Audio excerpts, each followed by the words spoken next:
Nice to be with you. Nice to be with you. I feel like we've done this a couple times. A few times. A few times. So I want to, the 5 years went by fast that you've been Chancellor of the University. What is the thing that has most surprised you in 5 years about this job? How much better the students are now than we were. Than you were. Back when you and Perry were setting off cherry bombs in a toilet. Is that what you're talking about? No, when you said Perry, that completely made a new standard. Okay. But the point is that the students you interact with here on this campus are a class different from. Yeah. Right. I mean, you can talk about all of the wonderful things that are going on at A&M, the rankings, stuff like that, but at the end of the day, the real difference is these students. I mean, when I left here on May 6, 1972, with a degree, thank God, I remember telling my dad, this place is going to hell in a handbasket because the Corps won't be here anymore in 10 years and it's declining and all this kind of stuff.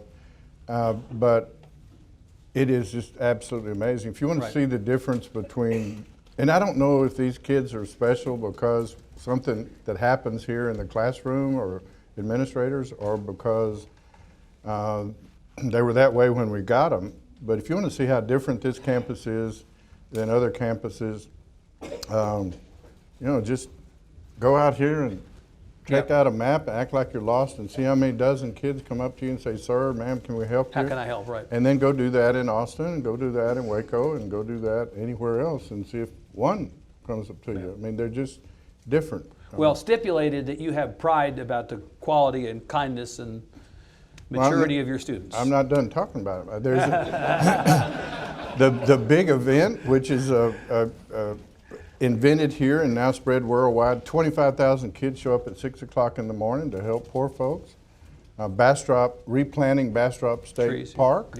Parks and Wildlife wanted 1,000 kids. They got them. 984 were from this campus. I mean, it just goes on and on and on. It's just an amazing group of young men and women. I'm inclined to ask you if this is a good time to be in the higher ed business. I suspect you're going to say yes, but I also suspect that the real answer is, No, it's a good time to be in the higher ed business if you're in the Texas A&M system.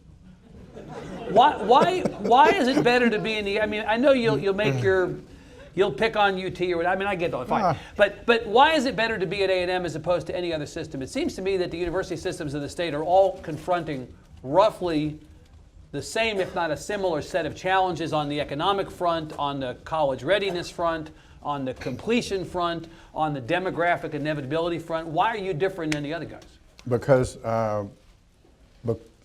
we have a board that is willing, and staff that's willing to think out of the box. For instance, 2008, 2009 legislative session was pretty much a disaster for higher education, 11% cut, kind of across the board for everybody.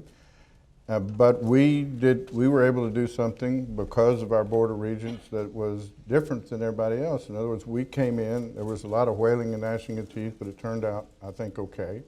We privatized a lot of our services here. We got paid hundreds of millions of dollars. Controversially, but it's turned out well. Controversial, worked well. Nobody was fired except 4 folks that were, and since then a lot of other people have been hired. There's more there as before. Building maintenance and things like that. We are fortunate in that we have a great deal of land associated within our campus, not just 40 acres, but we have 4,000 acres. And so we're able to do P3 projects on all of our dorms. We have a student housing project over here called Park West, not too far from here, being built. We handed President Young a check for $18 million the day that it was signed. He'll get 10 plus for 32 years, and at the end of 32 years, get it back, get to do it again. And so there are a lot of billion or $2 in long-term revenue streams that are going to the university, and all of it, 100% of that money is dedicated to a classroom or the research lab. Either one of them. Well, so you're approaching the job of Chancellor, and I accept that Chancellor is not someone typically who is just an academic on steroids. The job description doesn't necessarily. I have never been called an academic on steroids. Again, stipulated. But it sounds to me like you're approaching this more like an entrepreneur. You know, I mean, this is entrepreneurial, and the economics of higher ed have changed. And in Texas, where the share of higher ed funding from the state has steadily declined, We had no choice. I mean, you have no choice but to go looking for creative sources of revenue to do the good work you want to do. Right. Right. And in other schools, Can be, and in some cases, you say following on. I mean, all of our system schools are doing the same thing. Right, All of them right. did the same thing. Right. It enables us to do things like the Chancellor's Research Initiative, Right. which I think we got 18 National Academy members that came in here. Yeah. 5 Nobel laureates, 1 thinking right now, Right. maybe get another one, which kind of served as the basis for the Governor's University Research Initiative. And that's we got right. about half of that Yeah. money as well. We But think about this, Chancellor. You were in the legislature. You come at this from a different perspective than a lot of people who have your job at other places, because you've actually been on the other side of the table. You were an appropriator, right? You were somebody who had to say grace over a lot of this stuff. Now you're on the receiving end. They could be giving higher ed more money if they wanted to, right? If they believed that there was a value to giving more money to higher ed from the state budget, those are choices they make. They've just chosen not to give as much money to higher ed as they used to. Do you think that makes sense from the state's perspective? Well, I think where that comes from, I think, was Craddock's decision. Former to deregulate tuition. That let them off the hook. It let them off the hook, and it said to all of us, hey, if you want more money, you raise tuition. But then when you raise tuition, you get bonked in the head. No, Yeah. you can't do that. And so they sort of got into the mode of, okay, we've taken care of these guys. Right. And to be fair, I mean, they got huge Medicaid problems. They got Right. a whole bunch of, almost had a school funding crisis again, and things like that. Youth Commission. So Yeah. they got a lot of other things to go to in an environment where Right. revenues from the, oil patch and sales taxes and other things, I suspect, Yeah. in a quiet moment, Glenn Hager would tell you it doesn't look rosy for the next session. And yet, generally, Chancellor, it's accepted around the state that higher ed is a huge driver of the economy because we're creating the next workforce, Absolutely. right? So it's not as if somehow this is not an important part of the public policy landscape. It's just that higher ed has fallen into priority order past healthcare, past public ed, and so you all have no choice, as you say, but to take control of your own situation. Yeah. Right. You're one of the chancellors who's gone before the legislature, and in fact, I think it's more or less unanimous now in higher ed in Texas, public higher ed in Texas, and said to this legislature, look, we would like the opportunity to very modestly increase our tuition. And you've had serious pushback from the lieutenant governor and the chairs of higher ed in both the Senate and the House. How much are you asking for? Oh, 1%. I mean, we increased our tuition by 1%. The thing to know too about that is that our freshmen come here and they can lock in the entire 4 years. They don't have to ever be subject to a tuition increase if they so choose. The freshman class that came here in September, I forget what percentage. But they're going to pay the same thing. They pay the same thing for a 4-year period of time. So no matter what happens during that 4-year period of time, Right. it doesn't affect them. Yeah. The other thing too that's really happened with tuition is it's got in the national dialogue, but it's not because of Texas schools. Even University of Texas Dallas, which probably has the highest tuition rise, they don't even come close to the tuition raises that occurred at some California schools. In other words, your daughter goes to UCLA, what do you pay, $50,000, $60,000 a year to go there? I told my daughter when she went to UCLA that if you go to a UT or A&M campus, I'll buy you a new car every year because it will be cheaper. And it would have been significantly cheaper. Absolutely. Right. I'm in the wrong line of work to be paying that out-of-state tuition rate. And That's right. she will regret that. Well, she may. We'll see. Let me tell you. What. When she sends me a selfie from the beach in Venice, she's not regretting it at that moment. But that's okay. That's okay. But the point here is that whether it's other schools that are causing this perception of it shows up in the polls, right, and everybody gets washed in the same thing. The truth of the matter is, my email is out there pretty constant. I have yet in 5 years to get one email from one parent complaining that about how much it costs. tuition is too now, high now what the at lieutenant, any university. What the lieutenant governor would say, and I think the chairs, Chairman Seliger, Chairman Zerwas in the Senate and House have echoed this to some degree. They say, why would we allow you to get more money?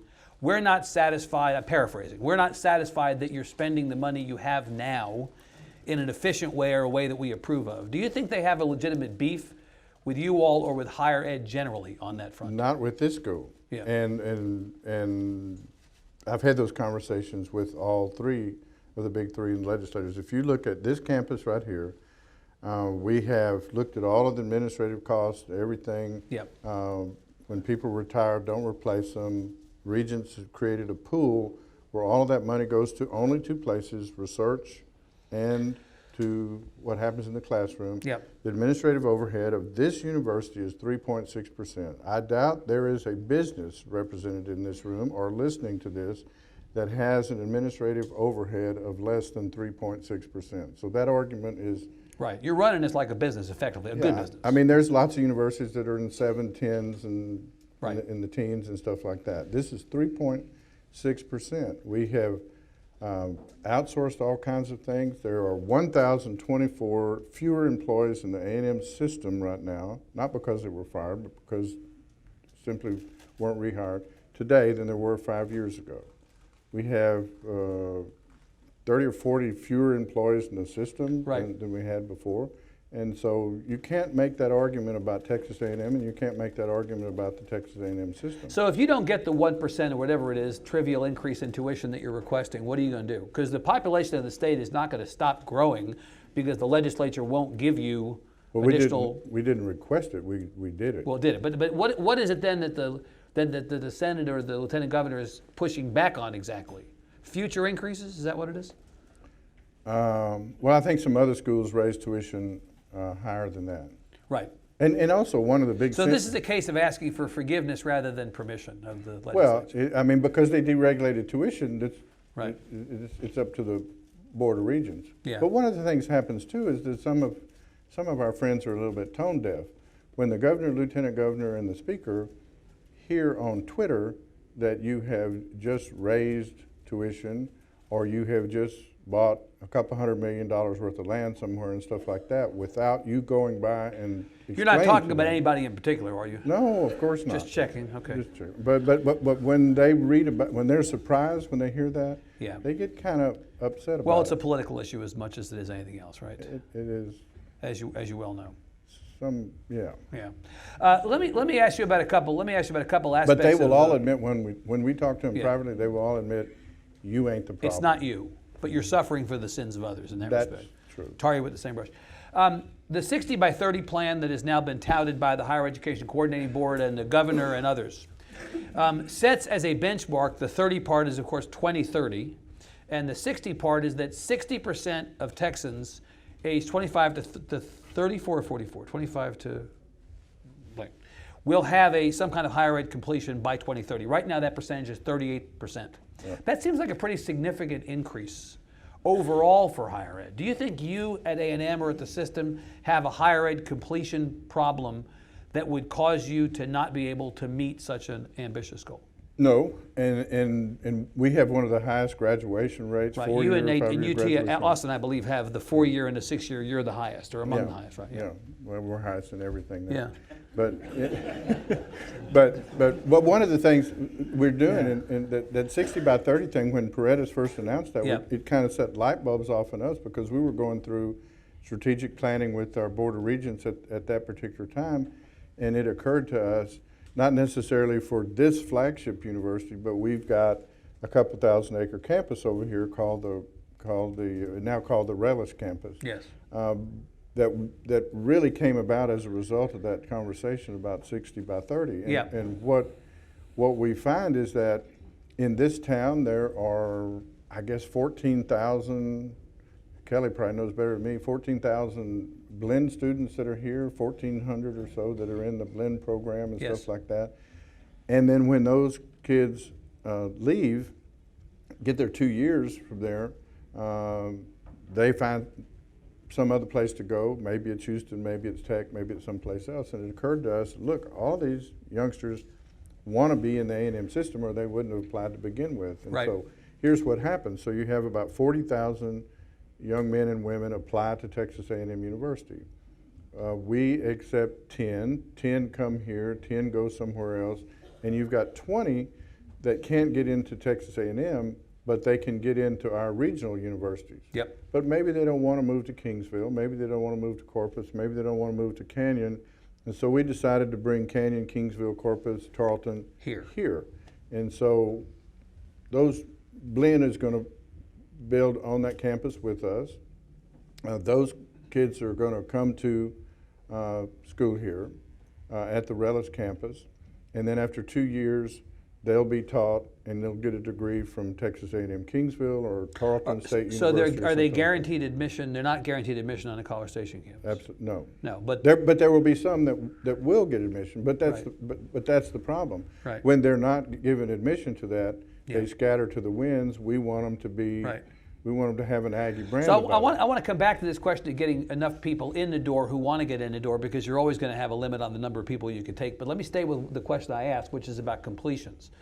This has been a concern for a number of years, whether universities in Texas, public universities, are getting kids in and out quickly enough. The 4-year graduation rates, the 6-year graduation rates are a little bit better than they were, but there's still nothing to write home about. And the longer kids stay, the more of a strain it is on the campus. You have spots you can't fill with kids who want to come. The affordability question for higher ed is exacerbated by a kid coming and staying 5 years, 6 years, 7 years, right, whatever it is. So what do you do about that? How do you get a handle on completions, getting them in and getting them out in a legitimate amount of time? Well, we have a board committee headed by Elaine Mendoza and run by James Hallmark, who's Vice Chancellor for Academic Affairs, and all of our university presidents and provosts are involved in it, that make that very transparent, set goals and things like that, and have really focused our attention system-wide on that. It's one of the reasons this campus has improved so well, and all the others, and the numbers are really good. And so I think one of the ways you focus on that too, and here's the thing to remember too, on this campus here, on the flagship, you have to understand that 1/4 of our students are engineers. Those are generally 5-year programs. So we're the highest in the state, yet we've got like the same number of engineers that a Georgia Tech would have. I mean, 25% is a huge number. Right, so the numbers may be a little bit misleading in terms of what's going on. Misleading would, if they weren't engineers, it would be much higher. So that's the output. What about the input? So you've got a bunch of kids around the state who desperately want to go to the 2 big schools in Texas, UT and A&M, and obviously we hear all the time, God, I want to go to those schools, but I just can't. There's too many people, and I don't know that I can get it. So I know how UT has attempted to combat that problem. What are you doing to make it so that anybody who wants to go to A&M can go to A&M? So maybe you don't get into the flagship, but you go to the Relish campus. Right. We also have the Blinn team, but you go to the Relish campus. Right. Maybe you go there for a couple of years, and maybe your grades are so good that you have a shot at getting into the flagship. But even if you don't, you can still get. You may not get this ring, but you'll get something. You're somewhere under the umbrella of the brand, even if it's not here. That's right. Are you maxed out as far as you're concerned on space? If you could find room for more students, would you want them, or is this campus essentially at the level that you want it to be? That is the call of the president, not me. Yeah, but I've known you for many years. You've never not had an opinion about anything. Come on, Sharp. Don't BS a BSer. You have an opinion about this. Come on. Well, this is a land-grant institution. We are not designed to be an elitist institution and don't want to be an elitist institution. Our job is to take ordinary kids and turn them into extraordinary citizens, and that's what we do. And that's why we're number 2 on the list nationally of kids who are recruited. Number 3, the highest starting salaries that exist in the nation. I think maybe number 2 behind University of Pennsylvania, I think. And that's just because they produce anesthesiologists who get a fortune. But, but I mean, all those metrics, when you come to this campus on a week when that's recruiting time and interviewing time, there are no hotel rooms in this town. You can't find it, which is one of the reasons we're building a hotel on this campus, so that those corporations will have a place to come interview these folks. I'm trying to understand the success that this university has had, everything you've said stipulated. You mentioned rankings, a couple different rankings. I mean, you and I have gone back and forth privately and publicly about the importance of certain ranking entities. The rankings that came out a couple weeks ago, U.S. News is generally regarded to be one of the ones that people pay attention to, fairly or not. The Texas public universities did not have a great year as far as that system went. I don't think that necessarily reflects badly on A&M or anybody. It's just that the ranking guys do what they do. I'm trying to understand, though, the importance of this in your calculation. How much time do you spend on that stuff? How important are those rankings from the marketing and a brand standpoint to this university? Here's how you can get to the top of the rankings in U.S. News. Yeah. Do not be efficient by all means. Spend as much money as you possibly can, regardless of whether or not you need to. Yeah. And reject 3/4 of the students that come your way. Yeah. You think it's a fraudulent way to look at the... Well, of course. Yeah. I mean, it's certainly not a land-grant institute, but that's how you get, your number one matrix or what? Right. Based on how many do you reject and how much do you spend per student. Yeah. And so make yourself tiny, get 40,000 people to apply and accept 4,200 of them. Yeah. And you're there. Right. But, of course, when he came into office... And we'll also be killed by the legislature if we rejected that many. If you did exactly what it would take. Yeah. But at the same time, as he was heading into office as governor, Greg Abbott said, either exactly these words or close to it, my goal is that when I'm done as governor, that 5 of the 10 top-ranked public universities in the country will be in Texas. Currently, 0 of the top 10 are. But that's because you're thinking U.S. News. Yeah. Look at Money Magazine. Look at. So you think he was not specifically talking about U.S. News? Kind of seemed like he was. Well, he kind of didn't mention U.S. News. So you think we all just projected upon him? That's right, because you're U.S. News wannabes, and you think U.S. News is like, You've called me worse today. Okay, I'm not a. So it's cool. But let me tell you something. Every public university, every chancellor I've ever talked to goes, this ranking system sucks. Every one of them, even the one until they're ranked high, then they go, oh, it's awesome. Well, they say that, but then they privately say, what a joke this is. Yeah. Yeah. I mean, it has almost nothing to. I mean, you have other ranking systems that say, okay, where are your graduates? Mm-hmm. What were their starting salaries? What was,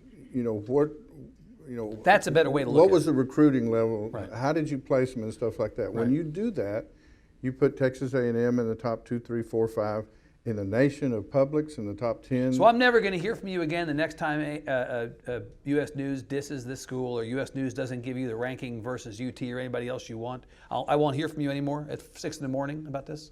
You will if you publish the U.S. News rankings and don't publish Money Magazine. You don't publish all of the other things. I'm making a mental note of that. Okay. Are more relevant. So the state of Texas is growing incredibly fast.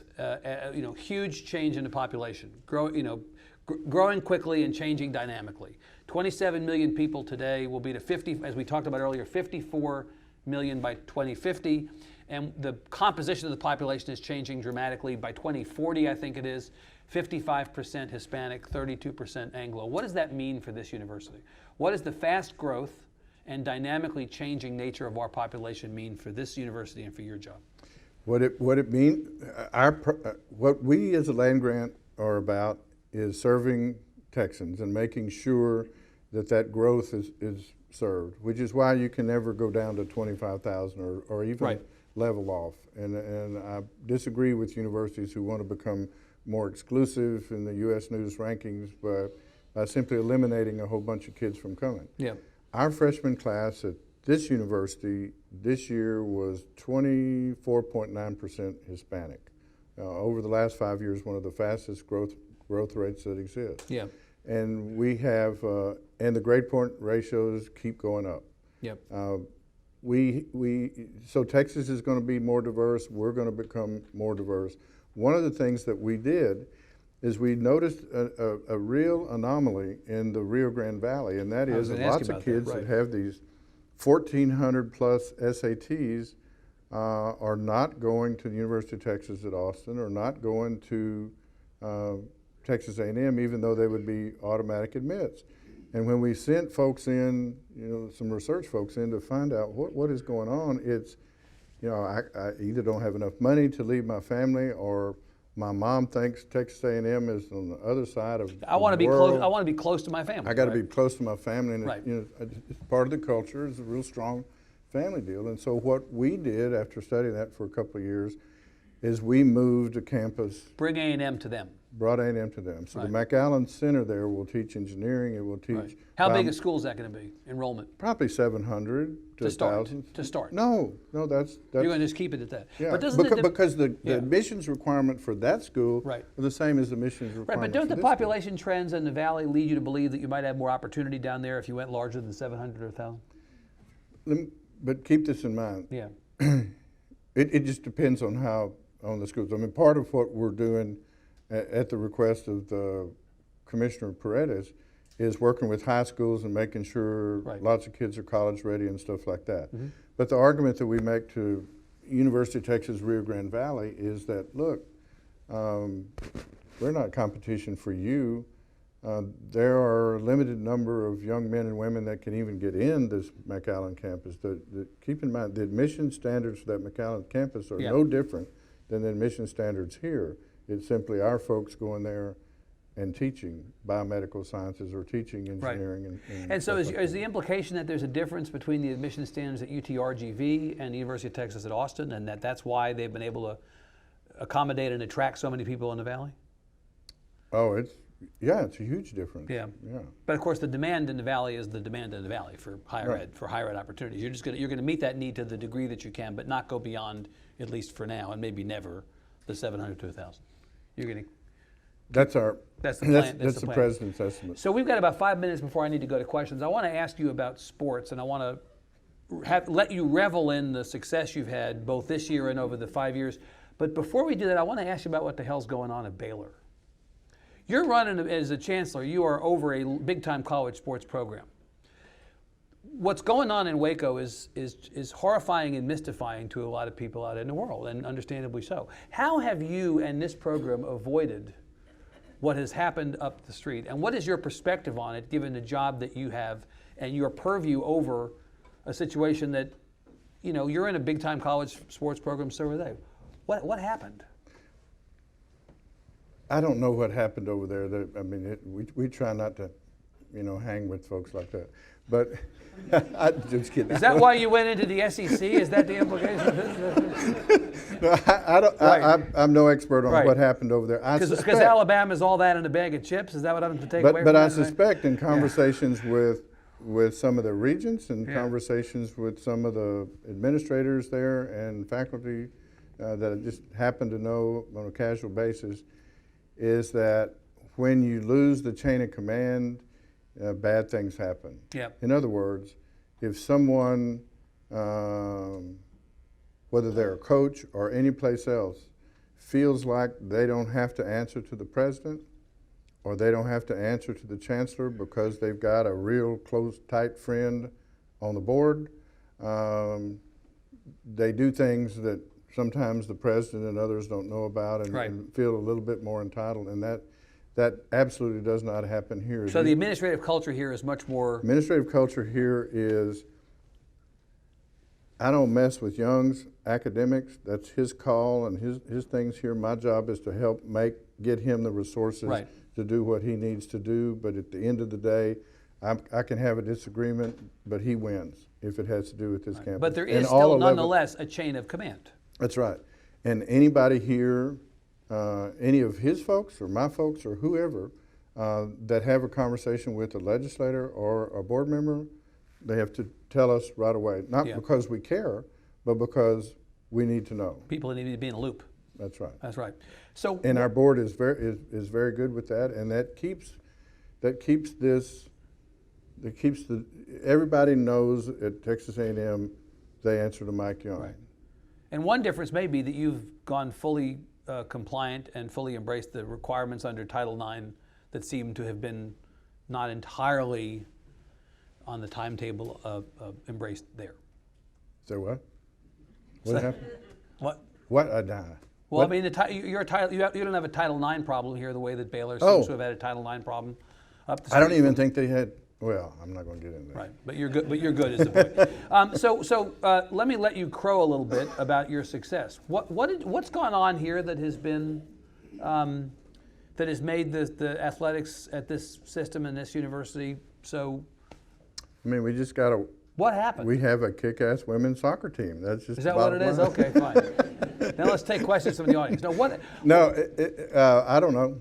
I don't know. I would be a horrible athletic director. I mean, I just go crazy after one loss, and so I would not be the person. But we have a great athletic director in Scott Woodard. He's very even-handed and stuff like that. And all we have to do is win 1, 2, 3, 4, 5, 6 more games, and we're national champions. That doesn't seem to be a big deal. Halfway there, right?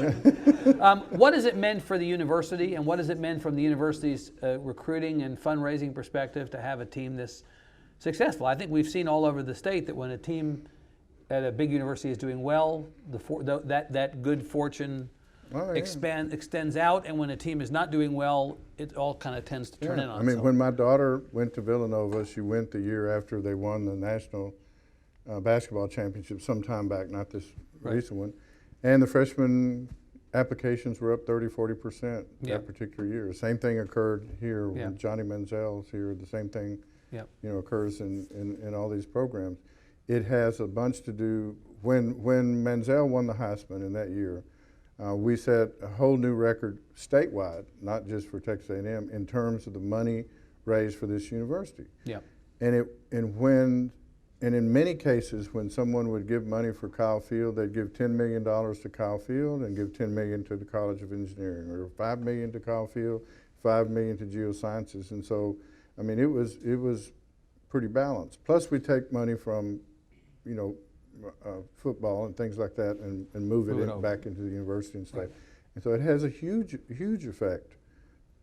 Like it or not, that football field out there is just a huge megaphone, and it makes everyone take a look at Texas A&M. And when you take a look at A&M, particularly if you come on this campus and see the culture of our students and the type of folks that we have and stuff like that, it just you're going to be impressed. I mean, and you look at it and you find, oh my God, I didn't know that Texas A&M was the largest research university, not just in Texas, but the largest research university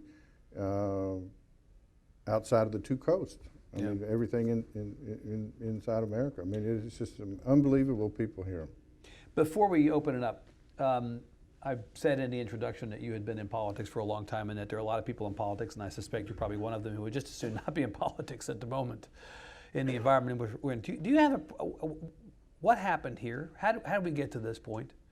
Why is politics broken? And what happened since you got out? I know it's not just the fact that you got out of it, but can you offer I some didn't choose to get out. No, I understand. Admit it. You're happy, though. You're happy it happened. Happy to be here. Yeah, I mean, you could be lieutenant governor now, which might be fun, but you'd be paid $600 a month, right? That's about what I make here. Is that right? We do publish that stuff. But I'll tell you what happened. I'll tell you what happened. Here's my Sharp's theory on what Jefferson was right. Jefferson said the political parties, partisan politics, will destroy this country. And what happens is, one of the things is redistricting. In redistricting, when I was a state senator or House member, and Tom DeLay was over, and we were in the House together, and he was over in Sugar Land, Tom would come to me and he said, "Hey, I got a bunch of damn Democrats over here. Can you take them in your district?" "Oh yeah, I'll take the Democrat." And I said, "By the way, I got some Republicans over in such and such county, over by Fort Bend. Can you ship those over to somebody else's Senate district?" "Sure, we'll do that." And so you get a district, in most districts in Texas and everywhere in the country, that is 70-80% Democrat or 70-80% Republican, depending on what the demographics of the state are. And so you don't care what happens in the general election. 90% of the members of the Texas legislature could care less what happens next Tuesday in their districts, because they were elected in the primary. Right. What happened in the primary is normal folks quit coming to the polls. You had the crazies on the right and the crazies on the left are the only people that go to the polls. And so how do you get elected? You got to be crazy. Or appeal or you have to appeal to crazy, right? You have to appeal to them. You have to be semi-crazy. Right. And you have to appeal to the right wing. I shouldn't Right. say crazies. Shouldn't say crazies. That's bad. I take back crazy. We'll edit this out in post, as they say. Maybe right? No. like nut jobs or something. But I think that's better. I think that's a better. Yeah. but you get the extremes, and when extremes start governing, Right. it doesn't mix. But you know, it's an enlightened perspective from somebody not in office. The perspective of somebody in office is, I can get reelected every 2 years without having to break a sweat because we pack my district with my party. Hell yes. And then we end up where we are. We have maybe a total of 3 competitive House races and 0 competitive Senate races on the ballot next Tuesday. Why are we bothering to have an election? And that is true in Congress. And so even the 1 competitive congressional race out of 36. Even a reasonable Democrat or a reasonable conservative, what would you say reasonable, business type, they can't get elected in that primary unless they at least cater to the far left Right. or cater to the far right. And the far left and the far right is not what can govern this country. You think it's fixable? Oh, you would have to turn, the Supreme Court would have to say legislators cannot draw their own districts. It has to be, Right. like Wentworth was talking about, it has to be, some sort of commission Right. appointed as bipartisan as you can get to. So the answer is no, it can't be I fixed don't think because so. the Supreme Court's never going to do that. Let's take questions for the Chancellor if anybody has any. We got about 10 minutes. Oh, I've got a question from Facebook. I have a question from Facebook. Want to hear it? It's from Facebook, so let me tell you what. It's a question here. Is the Texas A&M system going to merge Texas A&M Corpus Christi and Texas A&M Kingsville? They might. They're talking about it. But that's a decision that's going to be made by local legislators and the folks down Why there. would you consolidate those campuses? The reason that they're talking about it has to do with, and keep in mind, this has not come before the board. A&M doesn't have a position. But you acknowledge it's at least in the air. I'm going to tell you about Yeah. conversations between the 2 communities and stuff like that. Yeah. And they're talking very differently than they did the last time they talked. And the advantages that the folks look at is they say, you'd have the largest research university west of College Station, south of Austin. It would be $45 million in research between those 2 universities. That would probably get you another $10 million a year once you became an emerging research university that you don't get right now. You would have Division I sports instead of Division II because because Corpus is Division I. Would you close the basketball. Kingsville campus, No, or would no, the no. Kingsville campus be essentially a satellite of the main? No. They're talking about all of it being together, everything that I've seen. Yeah. Yeah. A little bit like UTRGV has an Edinburgh and has a Brownsville.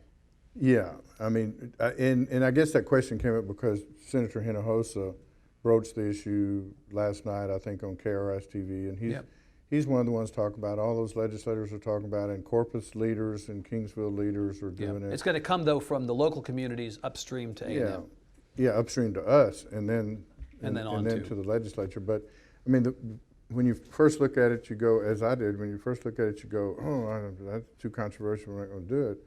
But then you go, wait a minute, you got UTRGV that if they ever get serious football and get going down there and get that right, they're going to squeeze you from the south. UT San Antonio, A&M San Antonio is going to squeeze you from the north. 10 years from now, what happens to a Kingsville and a Corpus? But what happens to a Texas A&M, South Texas, with 22,000 students all working together, branded as they are now and stuff like that, becomes a really interesting experience for students. I come back to what I said. You run this system like an entrepreneur, and entrepreneurs occasionally are competitive. They think about the competition. Well, you're looking at the competitive set. That's interesting, I think. It's a different way to go. So questions for the Chancellor. Hands up before we, right here. Sir. I want to start by thanking you. Daughter's class of 12. Son's class of 17, but he met your initiative and graduated a year early. but we promised him 4 years at A&M, so he's in graduate school. So thank you for a great job. Yeah. But as the campus gets so big and bigger, how do you retain this being Texas A&M? You're absolutely right about the students, about everyone here, but when you get to 60, 70, 80,000, how do you do that? What's the plan? Well, in fact, let me add on to that. The line always has been, how does Texas A&M become Texas A&M or stay Texas A&M in the modern world? Yeah. Because the culture is so traditional. So you have a challenge of retaining the culture for two reasons. Yeah. Well, I tell parents all the time, if you get discouraged and you want to feel good about the future of Texas, just spend a day walking around this campus. The question that you asked is the one I asked in 1972 with 14,000 students. I said, how the hell are we going to keep this here? I have a theory. This is just my theory. But I think I think the core is the keeper of the spirit. The core is the group that continually reminds everybody of all of the things that we do and stuff like that. And rather than back when I was here, friction between them, they sort of adopt each other. I tell people, the core has a T-shirt that says, the core mixes the Kool-Aid, but everybody drinks it. And I think there's a lot of I think there's a lot of truth in that. And so if it got even better, I mean, look at these students. Look what happens at a football game. Look what happens at all these events. Look at the traditions and stuff like that. I mean, if it got better and more spirited from 14 to 60, I ain't too worried about a 60 to 70 or something like that. I just think, and I don't know what it is. Somebody needs to do some research project. Or do we get these kids like this, or we do it? I personally take credit for it myself, but I don't know if it's true. I don't know what happens, but I think the Corps of Cadets has a big role to play in all that. The other thing that happens here, I think that doesn't happen at other universities, is the proliferation of student organizations. There's thousands of student organizations here. Great student senate, great student organizations and stuff like that. I mean, there is a club for every kid to join if they want to join them. MSC is what I'm talking about. And that doesn't exist in other places. I remember one time when I was a state representative and Bill Cunningham was the chancellor at UT, and he asked me, he said, how do you get these traditions? How do you pass them on and stuff like that? And I said, fish camp. You need to put in fish camp. And they gave it a shot, but nobody showed up. But I mean, they really did try during his time, but it was just like, I'm going to go where for 2 weeks? And I think fish camp has a part to do with it. Like when my son went to college, we turned him loose at his dorm, and he was the only guy he knew on that campus. When kids come here and go to fish camp, they got 200-300 friends before they ever move in the dormitory. And it's just, it's big, but it doesn't feel that way. It's a real warm deal. But and you would think when you have a campus where the GPAs just keep bouncing through the roof and just really rising and stuff like that, that would maybe diminish. Folks spend more time in books than they do in other things. It doesn't happen at all. I mean, whatever the magic is here, I suspect it has something to do with the Corps. I'm not worried about it if A&M got twice as big as it is right now. But you're not planning on that? Not planning on it. Okay. Other questions? Maybe take one more for the Chancellor before we let him and all of you. And see, like Clint Hackney back there. Clint Hackney. Where's Clint Hackney? Yeah, see Clint Hackney? Look at Clint. Clint used to be good looking when he was a student. Thank you, Clint. I didn't ask you to speak. I was just giving you a little credit. This is like being the opening act for Don Rickles or something, right? I mean, you just got to be up here and just accept your role as a straight man if you do this. Anything else for the Chancellor? Okay, well, it's 1:15. We promised to end at 1:15. We like coming back to A&M. Thank you for letting us come back. Thank you for coming. We appreciate it. Give a chance to a big hand. Thank you. Good. All right.